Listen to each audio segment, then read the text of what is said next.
Aquaman, moitié homme, moitié Dieu. Il y a un homme de la planète Terre qui a une relation d'amour avec une déesse et ils ont un enfant ensemble. Ouais. Est-ce que théoriquement, l'enfant, donc qui est moitié Dieu ou moitié Dieu, moitié homme, est-ce qu'il a le droit théoriquement de devenir l'empereur ou le roi non seulement des humains mais des dieux aussi? Moi, je dirais oui. Enfin, techniquement, il a une relation avec la déesse, donc. Ouais, il a des droits. Après, c'est sûr que s'il est humain, je vois pas pourquoi il gouvernerait. Du coup, ouais, il n'est pas. un clan. Après, je pense que ça dépendrait de ses actes. Moi, je Ça pense dépendrait de ses actes. Ouais, voilà, dépendrait ça de ses dépend de actes. ses S'il envies, fait quelque chose en sorte pour devenir empereur, il a le droit.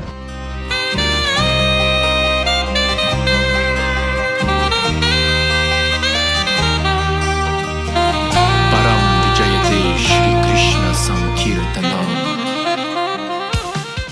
Salut, c'est Cyril Vorer ou Chandra et bienvenue sur L'âme libre, une chaîne pour une qualité supérieure de la vie et pour l'avancement spirituel. Je suis allé voir le film Aquaman il y a quelques jours et cette vidéo est à propos de ça, à propos de mes observations, à propos de mes réalisations, à propos des deux leçons. La première leçon ou le premier thème, c'est un thème qui m'est proche depuis 25 ans, 30 ans, c'est-à-dire le thème de l'environnement. En particulier le thème de la non-violence envers les animaux et en ce cas-ci, la non-violence envers les poissons, le monde aquatique. Je me rappelle quand j'étais au lycée à Los Angeles, à Santa Monica, quand j'avais style 14-15 ans, j'avais deux amis à moi, dont une qui est devenue d'ailleurs très connue plus tard, enfin très connue relativement, c'est Andy Warhol qui disait qu'on a tous 15 minutes de gloire, mais Anna Cummins qui est d'ailleurs encore aujourd'hui assez active en Californie en ce qui concerne le gros problème du plastique, de la pollution du plastique dans nos océans. Donc déjà à l'époque, il y a 25 ans environ, même plus, il y a 30 ans, elle était déjà végane ou au moins végétarienne et hyper concernée vis-à-vis de l'environnement. Et je me rappelle, elle m'en parlait. Donc depuis cette époque-là, je suis assez up on it, comme on dit. Et bon, on est tous sur la même planète, donc c'est quand même un sujet qui nous est cher ou qui nous est proche et qui devrait être assez important pour nous quand même, c'est notre planète. Durant le film, il y a cette question des citoyens du monde aquatique qui sont un peu considérés comme des dieux, la cité d'Atlantis sous l'eau, qui se plaignent du fait que les êtres humains sur Terre s'en fichent complètement et lâchent ou jettent leurs poubelles, leurs plastiques dans les océans et donc ça les énerve. Et il y a quelques scènes où on voit les citoyens du monde aquatique se venger en rejetant vers la surface, en rejetant vers les plages tous les milliers et les milliers et les milliers de kilos de pollution en plastique qu'il y a sous l'eau, que les humains ont jeté. Voici quelques statistiques au fait. Il y a environ 100 000 espèces de créatures marines aquatiques qui meurent chaque année à cause de plastique, à cause de se prendre le coup dans du plastique, etc. 100 000 par an. 1 million d'oiseaux marins meurent par an à cause du plastique. Chaque jour, entre 13 000 et 15 000 bouts de plastique sont jetés dans les océans chaque jour, entre 13 000 et 15 000. Chaque année, environ 6,4 millions de tonnes sont jetées dans les océans. Donc, si tu n'es pas encore vegan ou si tu n'es pas encore végétarien ou végétarienne, vas-y Arrête de contribuer à ce meurtre horrible contre les espèces aquatiques, contre les poissons. Arrête de manger des poissons. Arrête de manger du poisson, tout simplement. Arrête. Et là, tu contribues énormément déjà à une meilleure planète. Donc, thème numéro 1. Le thème numéro 2, c'est le thème de pouvoir faire des exploits extraordinaires ou accéder à une position très élevée malgré un handicap de naissance, c'est-à-dire un handicap social.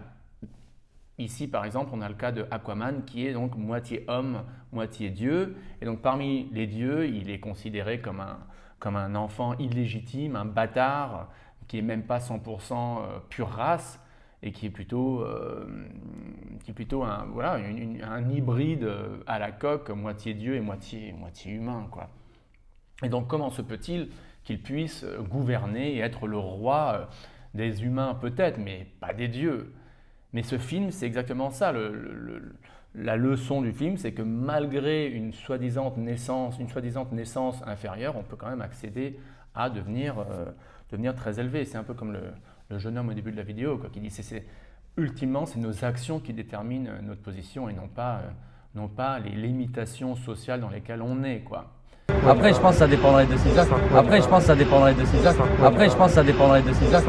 Et franchement, bien que j'adore l'Inde, bien que j'y vais chaque année depuis 25 ans, bien que je suis une tradition qui superficiellement, externellement est apparue, et vraisemblablement est apparue en Inde, mais ce n'est pas une tradition indienne, c'est une tradition, je dirais, universelle, spirituelle, qui vient bien au-delà de l'Inde.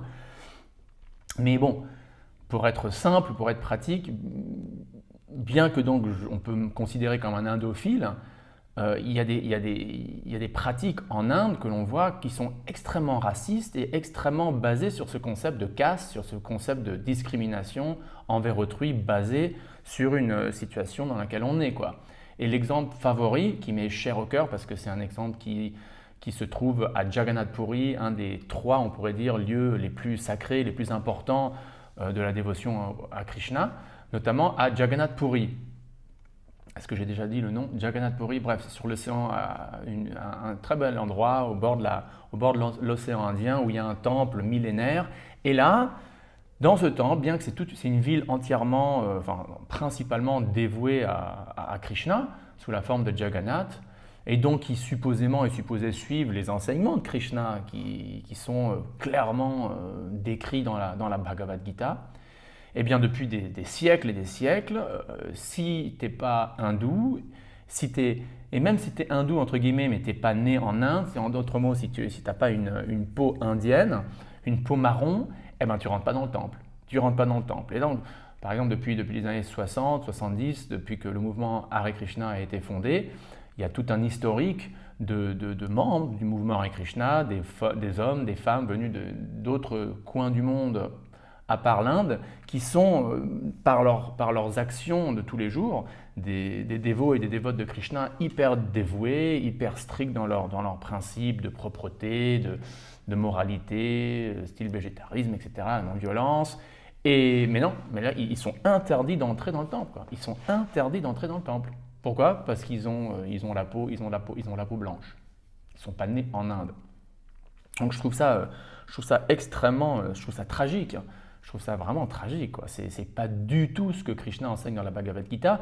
Et c'est drôle parce que souvent, ou quelquefois, les indophiles ou ceux qui suivent, par exemple, la tradition à Krishna, ont quelquefois tendance, moi je le faisais avant de devenir sage, je le faisais notamment de considérer que tout ce qui se passe en Inde, c'est mieux, c'est plus avancé, c'est plus civilisé, c'est plus avancé spirituellement que nos coutumes barbares en Occident. Mais avec tout notre barbarisme, je suis désolé, tu vas dans n'importe quelle église, que ce soit dans une église chrétienne, protestante, dans une église catholique, dans une église orthodoxe, que ce soit une orthodoxe en Grèce ou une orthodoxe en Russie ou en Ukraine, quelle que soit la couleur de ta peau, quelle que soit ta religion, eh bien tu es le bienvenu parce que tout le monde comprend ce point fondamental, notamment que dans la maison de Dieu, dans la demeure de Dieu, tout le monde est le bienvenu. Tout le monde est le bienvenu. En tant que Bhakti Yogi, on peut prendre ce concept donc d'Aquaman qui donc arrive, malgré le fait qu'il soit moitié homme, moitié Dieu, à devenir le grand roi de tous les royaumes, y compris humains et divins. Ce principe me rappelle, ou cette histoire me rappelle, d'abord, le personnage de Aquaman me rappelle bien sûr les Pandavas, les 5 frères du Mahabharata, donc Arjuna, Yudhishthir, Bhima, Nakula et Sahadev, qui sont tous les 5, comme Aquaman, mi-homme, mi-dieu. Donc il y a déjà ça. Et je ne suis pas expert en ce qui concerne la mythologie grecque, mais je crois qu'il y a plein d'exemples d'êtres qui sont moitié Dieu, moitié humain. Donc ce n'est pas que dans les traditions védiques ou indiennes que l'on retrouve ça. Mais Ce point principalement donc que n'importe qui est le bienvenu dans la demeure de Dieu et dans la pratique de la dévotion à Dieu se retrouve encore une fois directement dans la Bhagavad Gita. Krishna dit clairement partout, du début à la fin, que quelle que soit notre position, on peut accéder au service de dévotion à Krishna.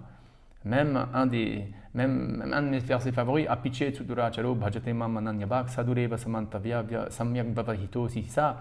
Krishna dit que même si quelqu'un commet une des pires actions, il est quand même considéré, on doit le considérer comme étant saint, pas saint comme étant style en bonne santé, mais saint comme ayant des caractéristiques de sainteté.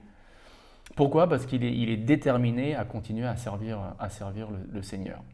Plus précisément, il y a un verset dans le Srimad Bhagavatam qui dit précisément, le verset Hunandra Pulinda Pulkasha, que n'importe qui, quelle que soit son origine, peut devenir un pur dévot de Dieu, peut servir Dieu en prenant refuge de son saint nom. Et dans l'histoire du mouvement Hare Krishna, on voit ça avec ce que Prabhupada a fait. Quand Prabhupada, le fondateur du mouvement Hare Krishna, est venu en Occident, il a commencé à initier des Occidentaux qui, selon la coutume hindoue traditionnelle, sont déchus, sont intouchables, blablabla. Il leur a donné non seulement le saint nom de Krishna, mais même l'initiation brahmanique avec le cordon brahmanique, comme quoi ils sont maintenant au même niveau que des brahmanes de caste, et même pas seulement au même niveau, mais bien supérieur, parce que par définition, le dévot ou la dévote de Krishna est bien plus élevé que même le plus érudit ou le plus propre des brahmanes de caste, quoi. Un peu ce que Jésus a fait vis-à-vis des Pharisees, je ne sais pas comment on dit en français, les Pharisees, excusez-moi, j'oublie le nom, mais vous savez, c'est cette idée qu'il voulait, voilà, encore la même chose, quoi. Un peu casser cette sorte de mafia, cette mafia cléricale, ça se dit, excusez-moi, hein, bien que je sois français, je passe quand même pas mal de temps à l'étranger, donc quelquefois j'ai des lacunes, mais une sorte de mafia administrative au point de vue des prêtres, et qui s'impose comme intermédiaire pratiquement obligé entre le peuple ignorant et Dieu.